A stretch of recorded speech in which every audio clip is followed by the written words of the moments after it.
Una palabra que ha sido perseguida a lo largo de la historia. Los hombres han querido acabar con ella, el diablo también. Pero ninguno de ellos han podido, porque tú prometiste, el cielo y la tierra pasarán, pero mis palabras no pasarán. Nosotros podemos disfrutar hoy de tu palabra, Señor. De esta palabra hermosa que es lámpara a nuestro camino, que es luz y guía a nuestro corazón. Padre, queremos rogarte en el nombre de Jesús que prepares nuestras almas, nuestros espíritus en esta tarde, para recibir tu palabra con toda solicitud. Tú conoces, Señor, mejor que nadie la situación de nuestro corazón. Señor, podemos engañarnos unos a otros, pero a ti nadie te engaña. Amén. Por eso en esta tarde, Señor, queremos abrir nuestro corazón de par en par y que tu Espíritu Santo, por el lavamiento del agua de tu palabra, limpie nuestras vidas en esta tarde y nos disponga y predisponga para hacer tu voluntad y darte a ti la gloria y la honra y la alabanza, ahora y siempre, por los siglos de los siglos. Amén. Bueno, gloria a Dios. Como decía, agradezco al pastor José Luis por esta invitación, esta oportunidad de poder estar aquí entre ustedes en esta tarde para compartirles la palabra. Y me gustaría pedirles que abrieran las Biblias por la epístola del apóstol Pablo a los Efesios. Epístola del apóstol Pablo a los Efesios, capítulo 4, donde vamos a leer unos versículos que van a servir como fundamento para lo que quiero compartir con ustedes en esta tarde con la ayuda del Señor. Amén. Efesios capítulo 4. ¿Están contentos, mis hermanos? Quiero decirles, si alguno tiene prisa, no se me preocupen. Ustedes se levantan cuando quieran y se puede marchar con permiso del pastor. Amén. Amén. Sí, pero yo tengo algo que decirles y no me voy a ir de aquí sin decirles. Amén. Sí. ¿Están preparados? Amén. Efesios capítulo 4, verso 1. Dice la palabra del Señor. Vamos a ponernos de pie para leer la palabra. Porque, miren, cuando hablan los hombres, cuando hablan los políticos, la gente se levanta. Cuando leemos la palabra del Señor, quien habla es el Señor. Dice el apóstol Pablo: yo pues, preso en el Señor, os ruego que habléis como es digno de la vocación con que fuisteis llamados, con toda humildad y mansedumbre. Tomen nota: soportándoos unos a otros en amor. Amén. Amén. Solícitos en guardar la unidad del Espíritu en el vínculo de la paz. Un cuerpo y un espíritu, como fuisteis también llamados en una misma esperanza de vuestra vocación. Un Señor, una fe, un bautismo, un Dios y Padre de todos, el cual es sobre todos y por todos y en todos. Amén. Hasta ahí la palabra del Señor. Pueden sentarse, mis hermanos. Gloria a Dios.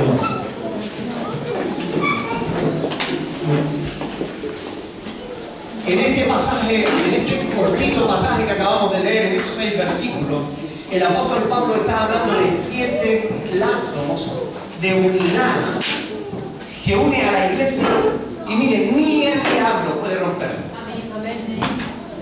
Porque ¿quién puede romper la iglesia?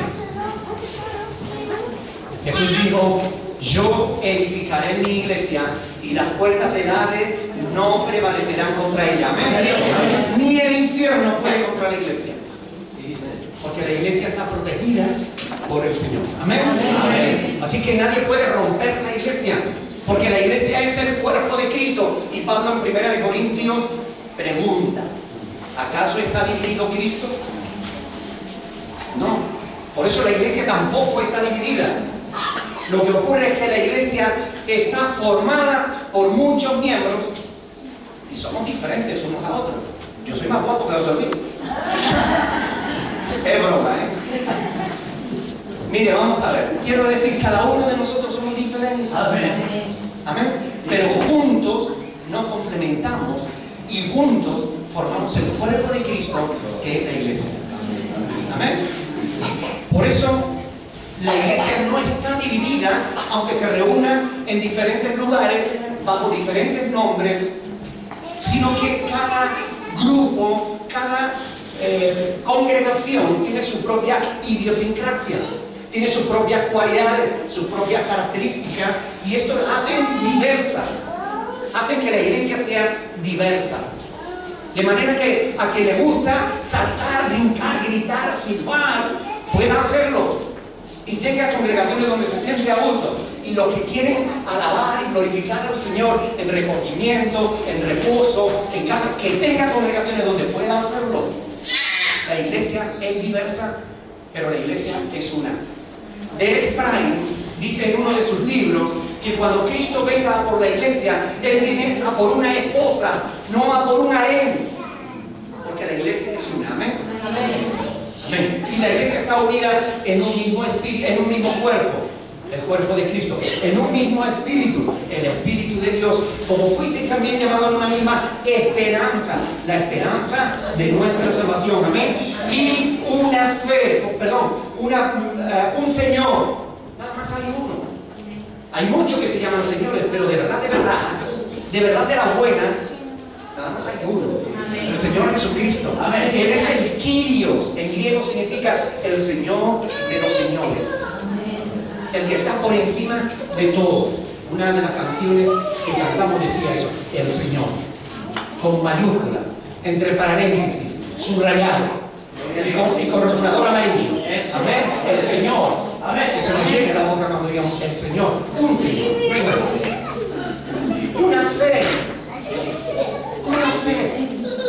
La fe que fue dada una vez a los santos. Y aunque a veces pensamos diferente en cosas secundarias, pero esos no son temas importantes de fe. Hay uno que dice que la mujer no se puede poner pantalones. Hay otro que pensamos que nos da igual. Que el mal no está tanto en las chicas que se ponen pantalón o falda, sino en quien mira. Pero bueno, da igual.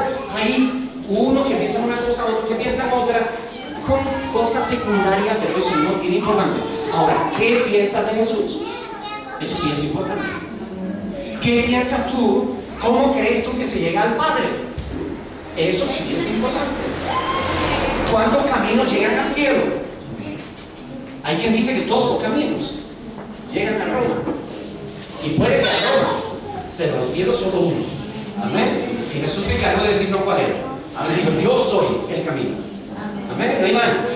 Entonces, en eso tenemos que ser uno, que somos uno, tenemos una misma fe. Creemos que la palabra de Dios es la base de nuestra fe. Es la palabra de Dios, el manual que Dios nos ha dejado para que sepamos lo que debemos creer. Amén. Amén. Una fe, un bautismo. Y aquí no está haciendo referencia al bautismo en agua, está haciendo referencia al bautismo por el Espíritu Santo, al bautismo del que habla en 1 Corintios capítulo 12, verso 3, donde dice claramente que por un mismo Espíritu todos fuimos bautizados en un cuerpo. Todos fuimos introducidos, sumergidos en el cuerpo de Cristo. 1 Corintios 12, 13. Ese es el bautismo. El único bautismo, el bautismo de agua, es un símbolo de ese bautismo. Del bautismo espiritual.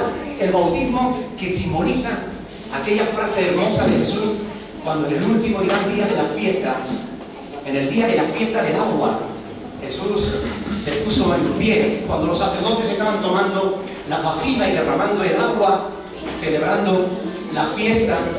Jesús se puso en pie en medio de la multitud y gritó: si alguno tiene sed, venga a mí y beba. Y el apóstol Juan, explicando esa frase de Jesús, dijo: esto digo de aquellos que habían del Espíritu Santo, que habían de recibir lo que quisieran en él.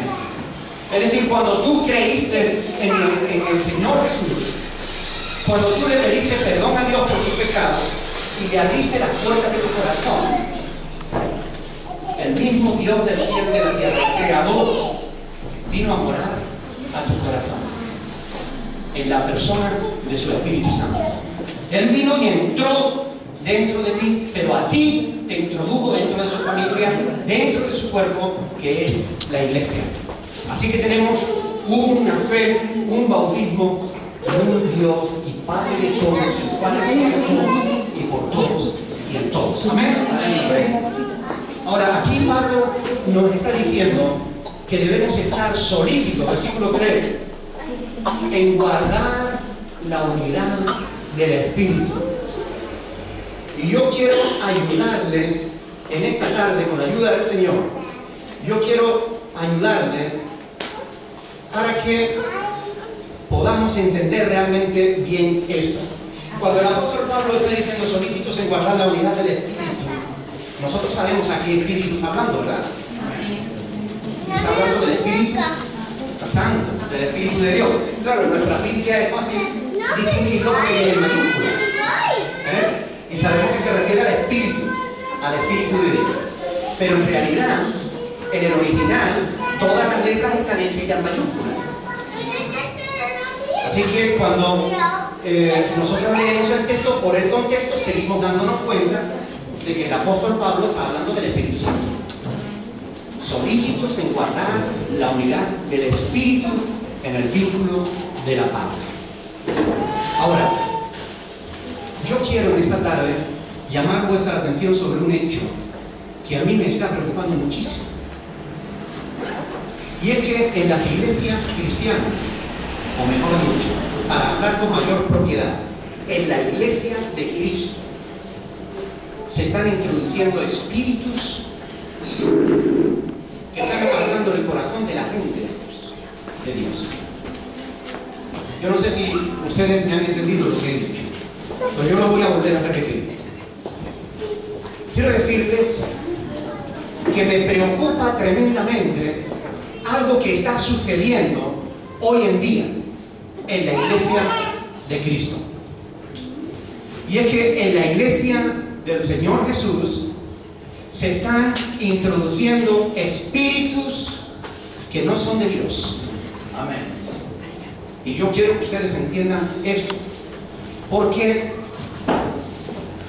gracias a Dios ustedes están en una iglesia que guarda la fe, una iglesia que está fundamentada sobre la palabra de Dios. Pero hermanos, vivimos en contacto con muchas mentes. Hoy en día, a través de internet, ya no hay distancia. Tú puedes hablar ahora mismo con alguien que está a miles de kilómetros de distancia, a decenas de miles de kilómetros de distancia. Y lo puedes hacer así, de forma instantánea. Y además está viendo. A través de una videoconferencia, tú puedes estar hablando con gente de todo el mundo.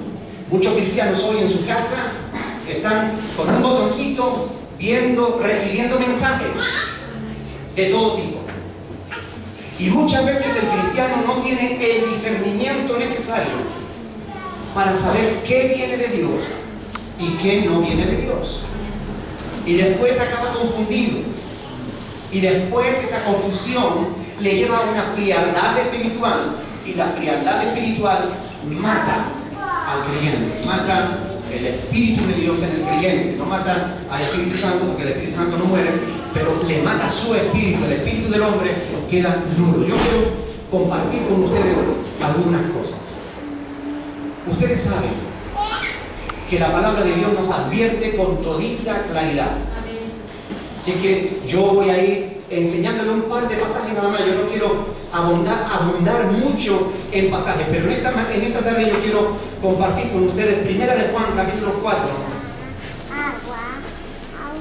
Porque el mensaje es que debemos guardar la unidad del Espíritu, pero asegurémonos de que nos estamos refiriendo al mismo Espíritu. ¿Amén? Asegurémonos de que estamos guardando la unidad con el único Espíritu que debemos unirnos. 1 de Juan capítulo 4, verso 1. Yo quiero hacerle una pregunta, una sola pregunta, ahora cuando termine de leer este versículo, 1 Juan 4:1, y espero que me la responda. Amados, dice ahí el apóstol Juan, no creáis a todo espíritu, sino probad los espíritus si son de Dios.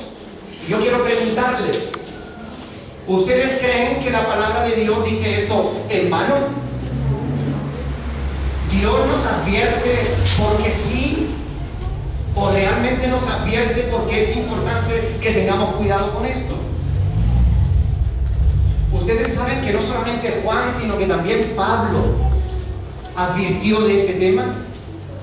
Juan está diciendo aquí, hermanos, no creáis a todo espíritu, porque no todo espíritu procede de Dios.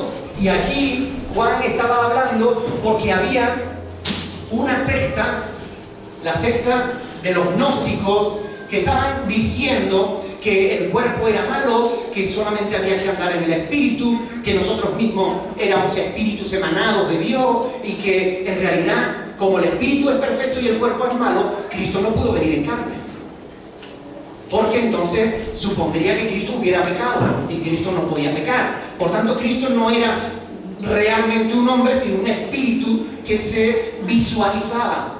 Todas estas mentiras y estas tonterías estaban diciéndole en su época, y por eso Juan escribe esto: amados, no creáis a todo espíritu, sino probad los espíritus si son de Dios. Porque dice, muchos falsos profetas han salido por el mundo. Y yo quisiera preguntarle, ¿dónde trabajan los profetas?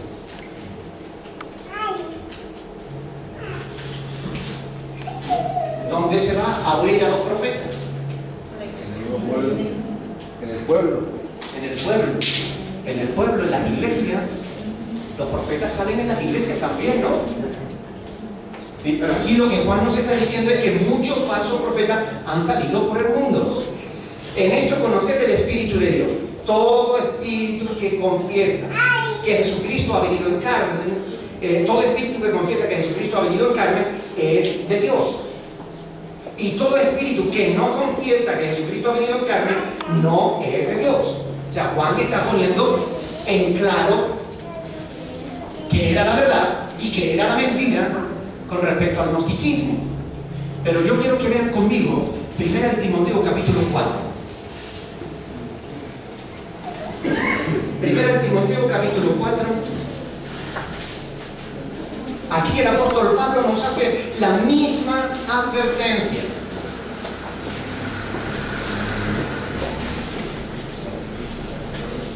¿Lo tienen? Sí, Señor. Dice la palabra del Señor, pero el Espíritu dice claramente que en los postreros tiempos, ustedes saben que ya estamos en los últimos tiempos. Amén. En los postreros tiempos algunos apostatarán de la fe. Apostatar significa apartarse, negar la fe que una vez se tuvo. Entonces algunos se apartarán de la fe, escuchando que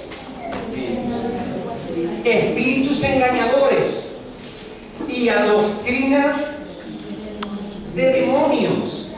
Oiga, que hay que estar alerta porque los espíritus mentirosos se cuelan dentro de las iglesias, porque los demonios enseñan doctrinas en algunas congregaciones, y el pueblo de Dios no tiene discernimiento para saber lo que viene de Dios y lo que no viene de Dios. Por eso es tan importante que conozcamos la palabra y hagamos bien en estar atentos a ella como una antorcha que alumbra en un lugar oscuro hasta que el día amanezca. ¿Amén? Dice, escuchando espíritus engañadores y a doctrinas de demonios por la hipocresía de mentirosos,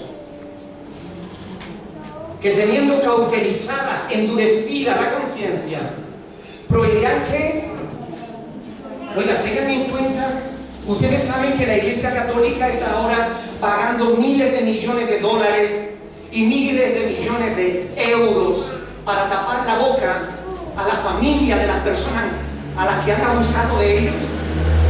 ¿Saben ustedes dónde está el origen de ese problema? en que prohibieron casarse a los sacerdotes. Fíjense, un simple resbalón en la palabra de Dios a lo que puede llevar. Miles y miles de personas han sido dañadas, han sido frustradas y condenadas a una vida de amargura, de frustración, de dolor, porque abusaron de ellos siendo niños, aquellos que tenían el deber de enseñarles la palabra de Dios con su propio ejemplo. Pero no quisieron oír a Dios, escucharon doctrinas de demonios, espíritus mentirosos que le dijeron: no, el sacerdote no se puede casar, el sacerdote tiene que dedicarse solo a la obra de Dios. Cuando la palabra decía: si alguno desea servir a Dios, buena cosa desea, pero es necesario, y entre los requisitos dice que sea marido de una sola mujer. Es necesario que sea casado. Lo dice la palabra claramente. ¿Cómo es posible que los hombres no la vean, que los cristianos no la vean? Pero no lo ven, porque no están pendientes de Dios, ni del Espíritu de Dios, sino que están más pendientes de lo que los hombres les enseñan. Es por eso que nosotros tenemos que probar los espíritus, para saber si lo que se nos enseña es de Dios o no es de Dios. Amén. Amén. Es lo que dice la palabra de Dios. Por la hipocresía de mentirosos que, teniendo cauterizada la conciencia, prohibirán casarse y mandarán abstenerse de alimentos que Dios creó. ¿Para qué? Para que con acción de gracias participasen de ellos los creyentes y los que han conocido la verdad. Porque todo, subráyalo ahí, todo lo que Dios creó es bueno. Y nada, subraya también, nada es de desecharse si hay un condicionante, si se toma con acción de gracias. Amén. Amén. Porque por la palabra de Dios y por la oración es que santifica. Amén. Aleluya. Dios le dijo a Pedro: Pedro, lo que yo he santificado no lo llames tú común. Pablo lo dice de una forma más sencilla, dice: de todo lo que se vende en la carnicería, comer sin preguntar nada por motivo de conciencia. Porque por la palabra de Dios y por la oración es santificado. Pero hoy hay gente que dice: no puedes tocar esto, no puedes comer lo otro, no, es todo está malo, lo otro. Ahí tienen los adventistas que tienen toda una lista enorme de alimentos que no se pueden comer. Dice la palabra de Dios: donde está el Espíritu de Dios, allí hay libertad. Amén. Amén. Amén. Puedo comer de todo. Sí, a mí me tienen que amarrar. Hay libertad en Cristo. No estamos amedrentados. Hoy que todo ha podido ser. Hay que probar los espíritus si son o no son de Dios. Porque hoy en día hay muchos mentirosos que se están enriqueciendo a costa de la iglesia de Cristo. Muchos pastores que han olvidado la advertencia que Dios hace a los pastores a través del profeta Ezequiel en el capítulo 34. Esos pastores han olvidado que el rebaño no es suyo, es de Dios. Amén. Y que nosotros como pastores tenemos que dar cuenta delante de Él. Amén. Pero un día estarán delante del Señor y Dios les pedirá cuenta. Esa es la responsabilidad de Él. Pero la responsabilidad del pueblo de Dios es abrir sus ojos, es abrir sus oídos, es tener atentos sus sentidos para ejercitarlos en el discernimiento del bien y del mal. Porque es así como nos vamos haciendo maduros, es así como vamos creciendo, es así como nosotros vamos desarrollando nuestra fe y nuestra excelencia, como alguien decía hace un rato, nuestra excelencia en el Señor. Aleluya. La palabra de Dios es clara. Debemos guardar la unidad del Espíritu en el vínculo de la paz. Y guardar no significa que nosotros tengamos que crear la unidad. La unidad ya está creada. Muchas gracias. La unidad ya está creada. La unidad la hace el Señor. Somos uno. No tenemos que ser uno. Somos uno. Lo que tenemos que hacer es guardarla. Y guardarla significa ponerla por obra. Es decir, buscar canales que nos permitan desarrollar, manifestar, hacer pública y visible la unidad que tenemos. Por eso, vuestro pastor está haciendo esfuerzo para que en Fuerteventura haya unidad entre las iglesias de Cristo. Y eso es algo que yo agradezco enormemente, porque yo tengo esa misma inquietud desde hace muchos años. Queremos que haya conciencia de que puede haber diferencias menores, pero el pueblo de Dios tiene que estar unido. El pueblo de Dios tiene que tener conciencia de que somos uno en Cristo. Hermano, escúchenme bien. Vamos a pasar toda una eternidad juntos. Así que más vale que empecemos ya a soportarnos aquí. Amén. Porque lo que dice la palabra de Dios, sobrellevar los unos la carga de los otros y cumplir así la ley de Cristo. Amén. Amén. Y si aquí no nos aguantamos, imagínate la eternidad. Es toda una eternidad.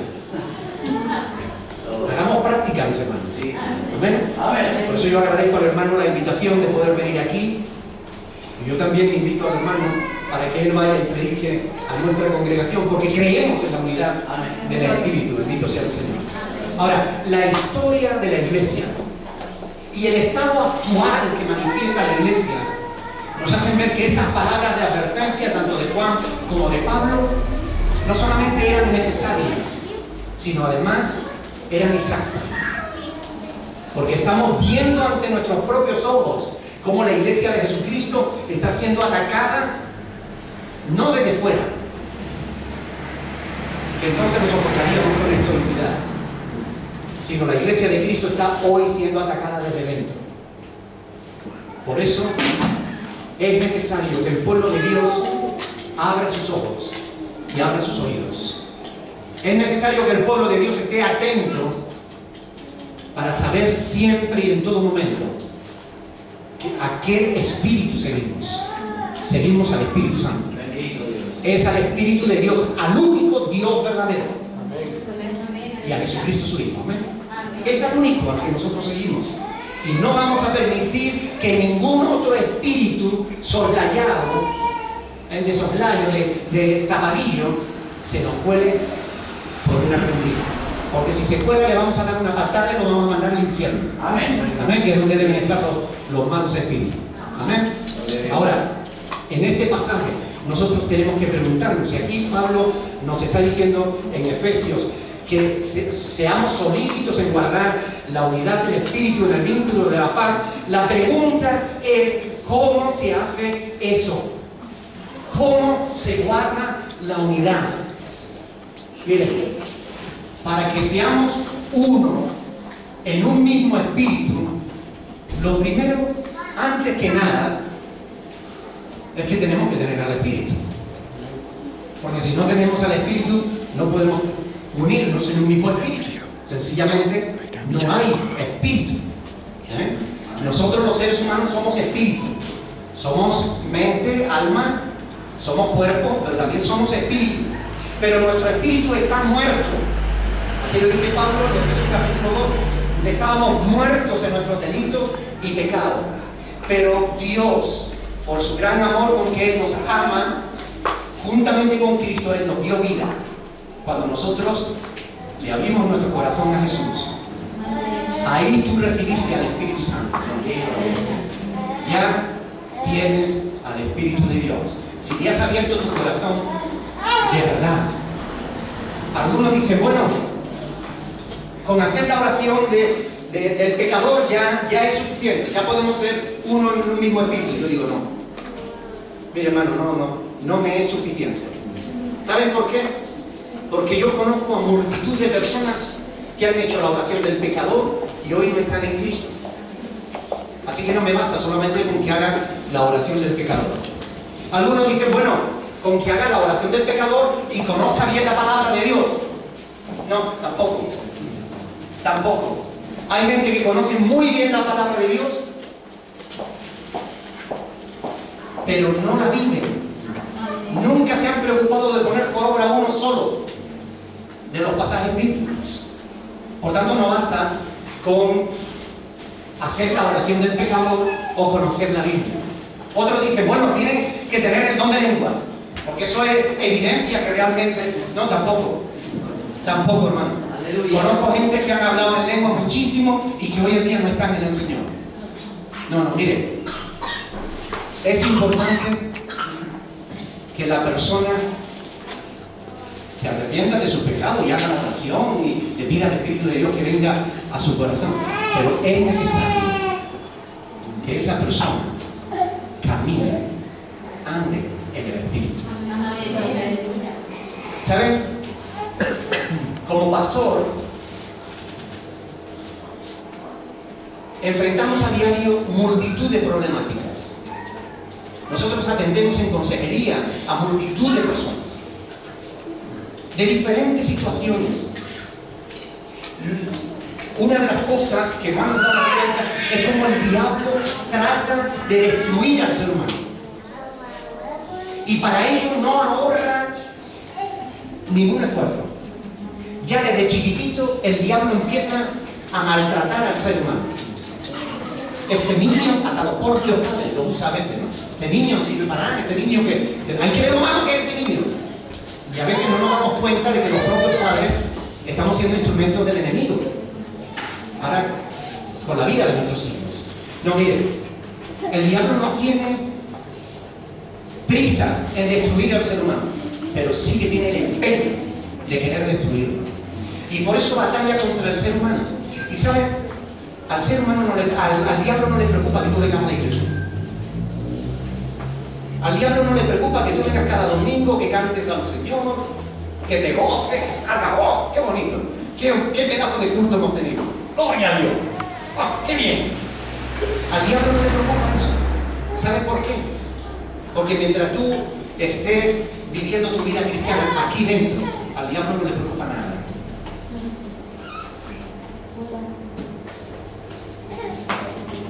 El diablo empieza a tener problemas cuando tú coges tu fe y la sacas del templo.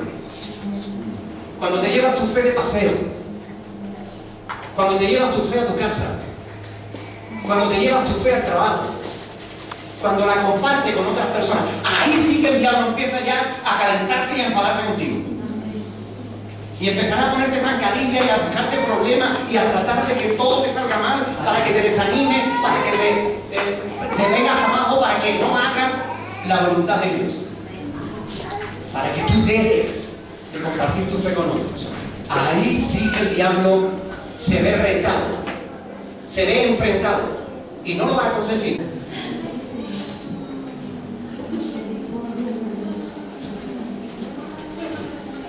Estamos proveyendo para los deseos de la carne. Nuestra vida cristiana tiene un límite, mis hermanos. Nosotros no sabemos, bueno, yo no sé cuál es el tiempo que yo tengo. ¿Tú sabes el tiempo que tú tienes, hermano? ¿No? Al menos 20 años. ¿Puedes asegurar que tenga 20 años? No, digo por delante, que te quede. ¿No? ¿10 años quizás? ¿Más? Bueno, ¿cuántos crees que te quedan? ¿Lo menos 30 o más? Venga, hagamos una cosita. Tú tienes 23. ¿Sabes que el otro día se mató precisamente un chico con 23 años? No sabemos realmente lo que nos queda. La verdad es que no sabemos lo que nos queda. Por eso tenemos que aprovechar bien el tiempo. ¿No les parece? Amén. Sí, Señor. Porque no sabemos lo que nos queda. Y ahora una cosa es segura, que cuando llegue el fin, cuando nos llegue la hora, y Dios nos llame y diga, a ver, Nicolás Rocía, suba. Hoy, Señor, cuando voy para allá, voy a tener que mirar al Señor cara a cara. Voy a tener que mirarte a los ojos.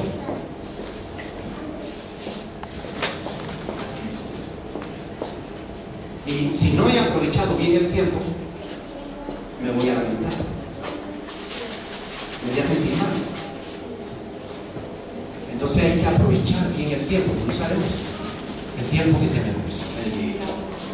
Ahora, yo quiero guardar la unidad del Espíritu. Yo quiero ser uno con todos mis hermanos. Quiero ser uno con Cristo. Pero para ello ha sido que nos ha sido dado el Espíritu Santo, para precisamente ayudarnos a hacer lo que nosotros por nosotros mismos no podemos. O alguien puede agradar a Dios en todo por sí mismo. ¿Hay alguien aquí perfecto que siempre haga el bien y nunca peque? ¿No? Y yo pensaba que todos ustedes eran perfectos. Me teníais engañado, ¿eh? Yo pensé que el único pecador era yo. Y mira, ahora resulta que ustedes... Para eso nos ha sido dado el Espíritu de Dios. Para ayudarnos en nuestra debilidad. Para que cuando estemos confundidos, el Espíritu nos guíe a toda la verdad. El Espíritu Santo nos ha sido dado para que nosotros podamos mostrar el carácter de Cristo en nuestras vidas. Porque ¿cuántos de aquí necesitan paciencia? No la pidan muy fuerte porque la paciencia viene a través de la prueba. ¿Cuántos necesitan amor? Amén.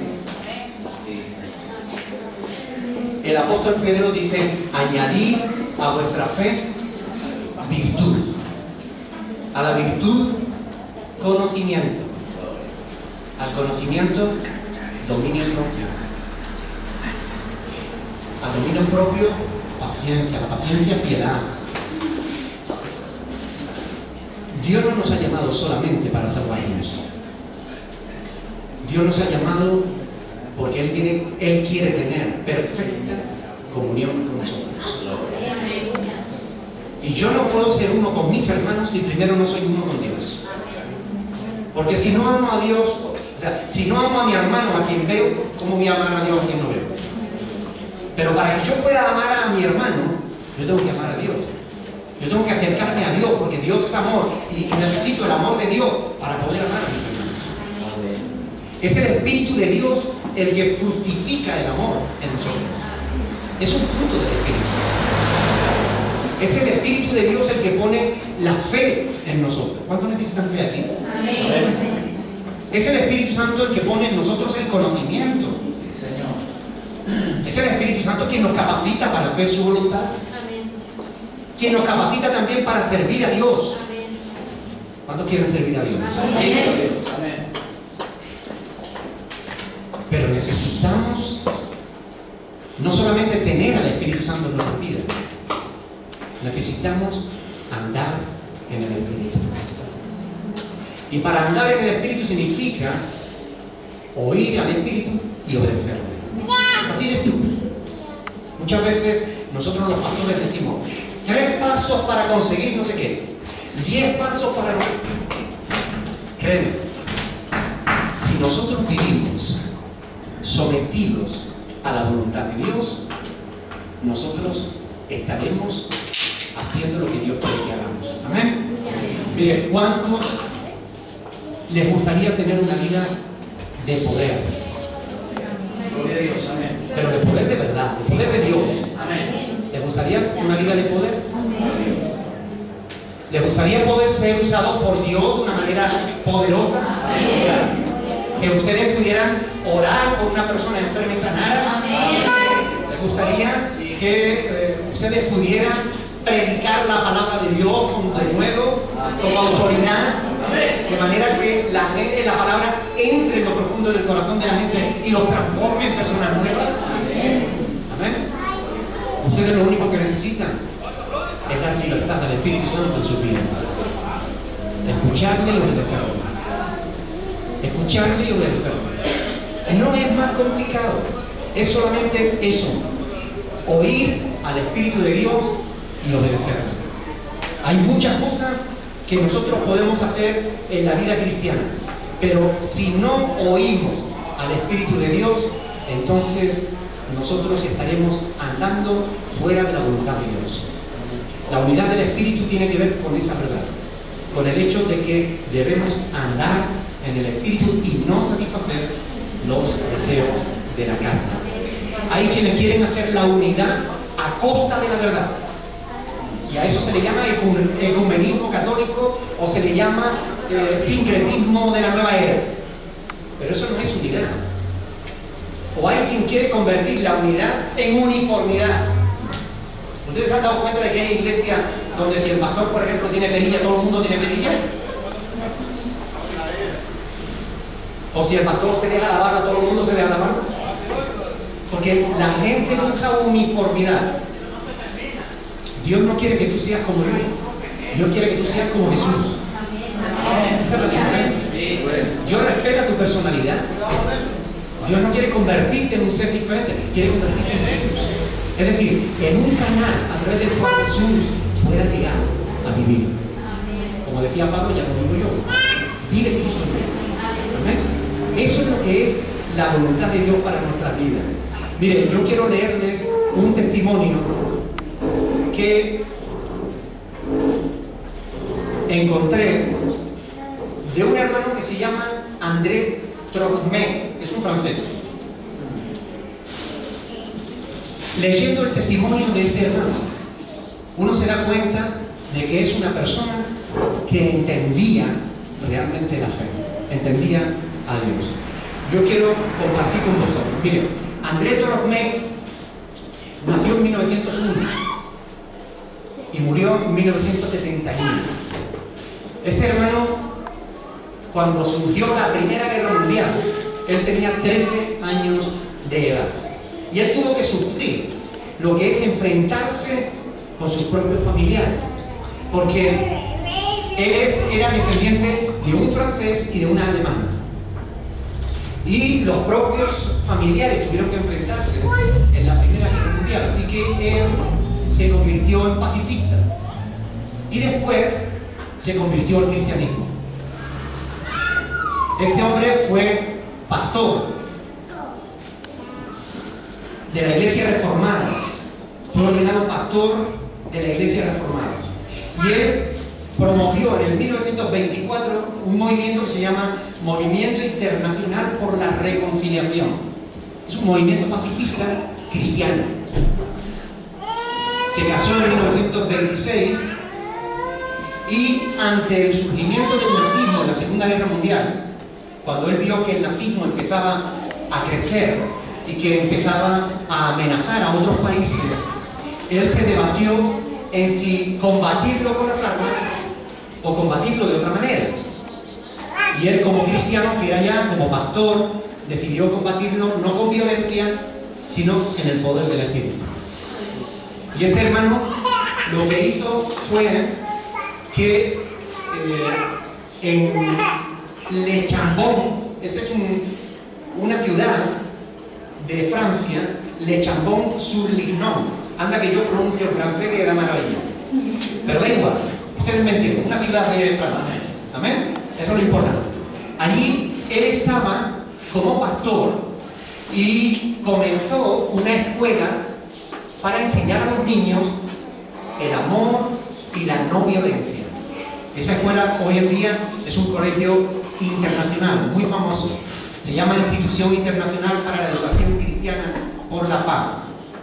Bueno, en 1940 el gobierno de Francia dio la orden de que todo el mundo tenía que saludar la bandera con el signo de fascista, que es levantando la mano con la palma hacia abajo.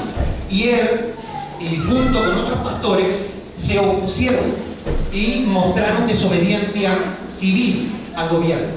Ellos dijeron que no estaban dispuestos porque esto iba contra su conciencia. A partir de ese momento, ellos empezaron a ir contra las ordenanzas del gobierno que fueran contra la conciencia humana. Y ellos empezaron a combatirla. Durante el invierno de 1940, llegó a casa de este pastor, una judía, que estaba huyendo precisamente de la Segunda Guerra Mundial ya, en 1940. Y llegó a casa de ellos porque sabía que ellos habían recogido a otros judíos que habían emigrado de aquí de España cuando el franquismo, cuando Franco instituyó la dictadura. Muchos judíos salieron corriendo de aquí y se fueron para Francia, y ellos en su propia casa, en aquel pueblecito de la sierra de Francia, empezaron a recibir a estas personas, las ayudaban a cruzar o bien a Suiza, o bien las tenían allí durante un tiempo hasta que podían rehacer su vida en otro lugar. Bueno, pues eso que ellos hicieron empezó a ser un problema, porque ya no era una la que llegaba. Imagínense la Segunda Guerra Mundial. Los judíos, huyendo de la quema, llegaron a Tropea. Él consiguió convencer a la iglesia de que convirtieran su pueblo, su ciudad, una ciudad pequeñita de 5.000 habitantes, muy chiquitita, un pueblito. Él convenció a la iglesia, y después la iglesia convenció al resto del pueblo a que convirtieran ese pueblo en una ciudad de refugio para ayudar a todos los que llegaban huyendo de la quema del nazismo. La iglesia estuvo de acuerdo y el pueblo entero estuvo de acuerdo. Los 5.000 se pusieron a una para batallar contra el nazismo. Ellos no iban a batallar con las armas, pero iban a ayudar a las personas que querían huir de ahí. A lo largo de ese tiempo, algunos de ellos fueron apresados, fueron llevados a campos de concentración, algunos fueron gaseados y después quemados. El mismo pastor estuvo preso en 2 ocasiones, pero consiguieron 5.000 personas, junto también con otras aldeitas de alrededor, consiguieron salvar a más de 5.000 personas de la quema de la Segunda Guerra Mundial. Durante años esa hazaña estuvo callada, hasta que un familiar de un familiar empezó a escribir las memorias que contaban los mayores, y después se hizo una película de este tema. Obama lo citó en uno de sus discursos, y el pueblo judío les otorgó la medalla que ellos llaman, como dice, le llamaban, tiene un nombre que ellos le hacen,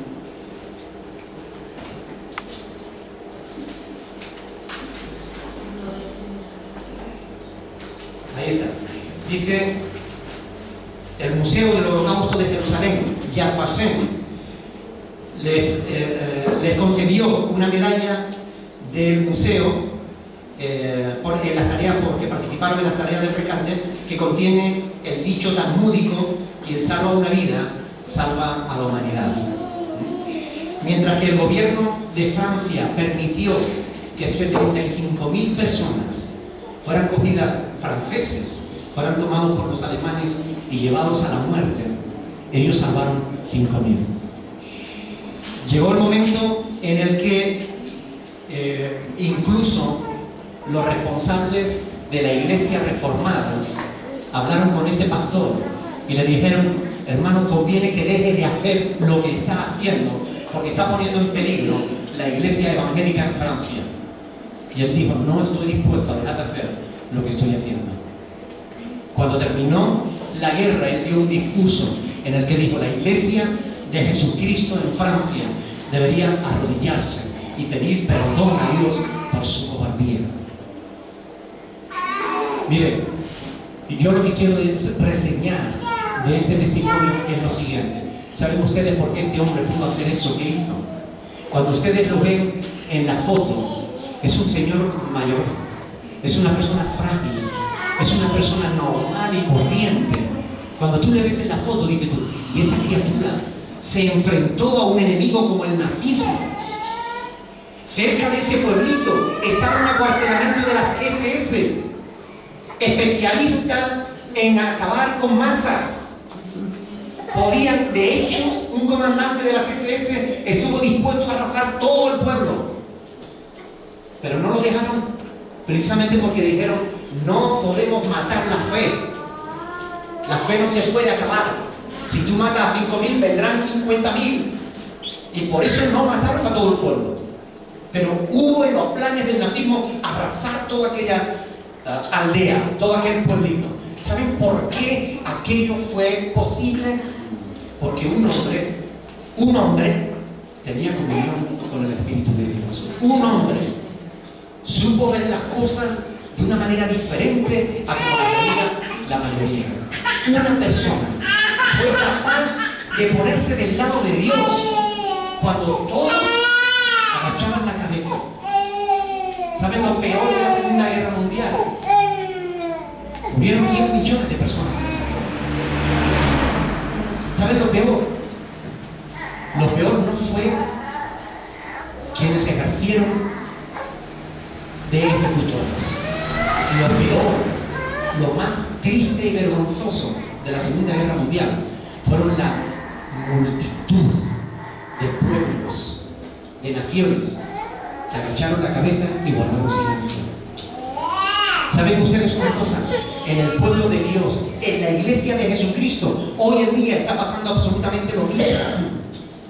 Déjenme decirles una cosa: nosotros como pueblo de Dios estamos en guerra. Nuestro enemigo es más poderoso que tú y que yo. Pero si nos unimos al Espíritu de Dios, no hay enemigo que valga. No hay enemigo que valga. Porque Dios más uno siempre somos mayoría.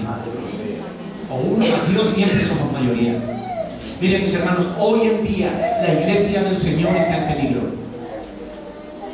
Por todos lados se están introduciendo filosofías, psicología y enseñanzas de autoayuda que nada tienen que ver con la palabra de Dios. Cada vez se predican menos las Sagradas Escrituras.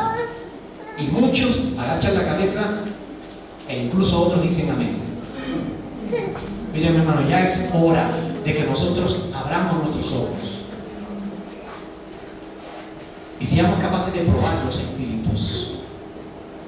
Cuando recibas un PowerPoint a través de internet, pásalo a través de la palabra de Dios. Porque yo recibo a diario montones, y muchos de ellos están llenos de pensamientos filosóficos que contradicen abiertamente la palabra de Dios. Y me lo mandan cristianos, y a veces hasta pastores. Y me quedo asombrado. Y yo me tomo la molestia de escribirles un correo y de decirles: pero no te das cuenta que la palabra de Dios dice esto y esto y esto. Y algunos se me enfadan. Bah, te lo mandé porque era un pensamiento bonito. No tienes por qué ponerme así. Es la palabra de Dios, es la fe que una vez fue dada a los santos. Tenemos que contender ardientemente por esa fe, para que no se pierda. Porque ¿qué le vamos a dejar a nuestros hijos? ¿Qué le vamos a dejar a nuestros hijos? Mientras la iglesia está dentro de sus locales cantando y alabando al Señor, todo es bonito. Cojamos nuestra fe, mi hermano, y llevemos al trabajo, a la casa, a la calle. Hagamos la obra que Dios quiere que hagamos. Ocupémonos en las cosas del Espíritu. Ocupémonos en andar en el Espíritu. Hagamos lo que Dios quiere que hagamos. Dejemos de perder el tiempo. Hagamos la voluntad de Dios. Amén. Porque hemos sido dejados aquí para hacer la obra de Dios. Dar testimonio de nuestra fe y poner en alto la palabra del Señor. Columna y baluarte de la verdad, la palabra de Dios. Y si algo no concuerda con la palabra de Dios, tenlo por anatema. Deséchalo. No te conviene. La palabra de Dios es la que tú necesitas. La palabra de Dios es la que necesitan tus hijos. La palabra de Dios es la que necesitan tus compañeros de trabajo. La palabra de Dios. Pero para que tú tengas el valor de hablar la verdad, de compartir la verdad, necesitas tener una buena relación con Dios.